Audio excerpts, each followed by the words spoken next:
আপনাকে কেউ ভালো রাখবে না, রাখতে পারবেও না যদি না আপনি আপনাকে ভালো রাখেন।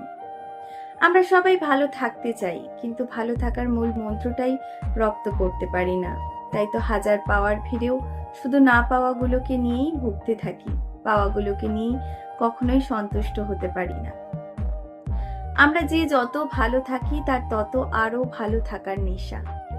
আমাদের ভালো না থাকার মূল কারণ হলো আমরা যে যত পাই তার আরো তত চাই। চাওয়া পাওয়ার বাইরেও যে একটা জীবন আছে, দানেও যে সুখ আছে, না পাওয়াতেও যে কিছুটা সময় সন্তুষ্ট হতে হয়, তা আমরা আজকাল 90% মানুষই ভাবনাতেই আনি না। আর তাই তো আমরা কখনো সন্তুষ্টি আদায় করতে পারি না। আর এটাই আমাদের মানব জীবনের সবচেয়ে বড় ব্যর্থতা। জীবন থাকলে সুখ যেমন থাকবে তেমন দুঃখও থাকবে, উত্থান যেমন থাকবে তেমন পতনও থাকবে। দুঃখ কিংবা পতন যদি নাই থাকে তাহলে সুখ কিংবা জয়ের আনন্দ উপলব্ধি করবেন কিভাবে? কখনো ভেবে দেখেছেন? জানেন তো, ফ্রাইড রাইস, মাছ, মাংস, পোলাও, ফাস্ট ফুড এগুলো আমাদের পছন্দের বা মুখরোচক খাবার হয়ে থাকলেও এগুলো কিন্তু আমরা কেউই রোজ খাই না, কারণ রোজ খাওয়াটা আমাদের স্বাস্থ্যের জন্য উপকারী নয়। আবার অন্যদিকে শাকসবজি কিংবা নিরামিষ খাবার এগুলো আমাদের স্বাস্থ্যের উপকারী হলেও আমরা সেগুলোও রোজ খাই না বা খেতে পারি না, কারণ মুখের টেস্টের পরিবর্তন আনাটাও স্বাস্থ্যের জন্য জরুরি।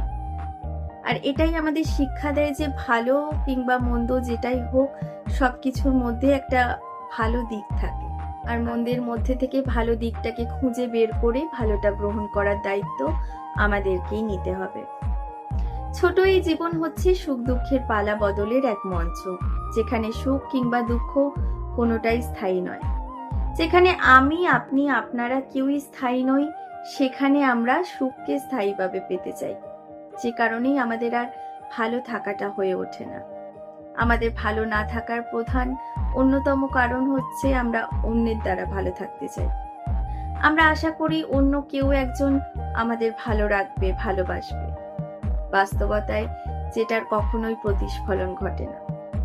মানুষ বড় স্বার্থন্বেষী প্রাণী। নিজ প্রয়োজন, নিজ স্বার্থ ছাড়া এক চুলো নড়ে না। প্রয়োজনে অপ্রয়োজনে এরা বহু গুণ আর চরিত্রের অধিকারী হয়ে থাকে। খুব সহজেই এরা অন্যদের আপন করে নেয়, আবার স্বার্থ ফুরিয়ে যাওয়া মাত্রই দূরত্ব বাড়ায়।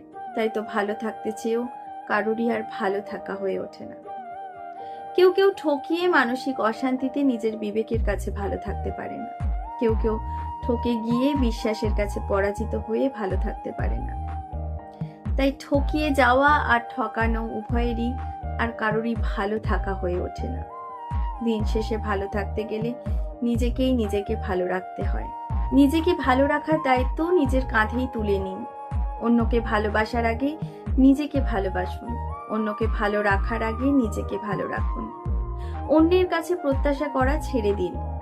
নিজের মনের ওপর নিজের কঠিন শক্ত একটা নিয়ন্ত্রণ তৈরি করুন।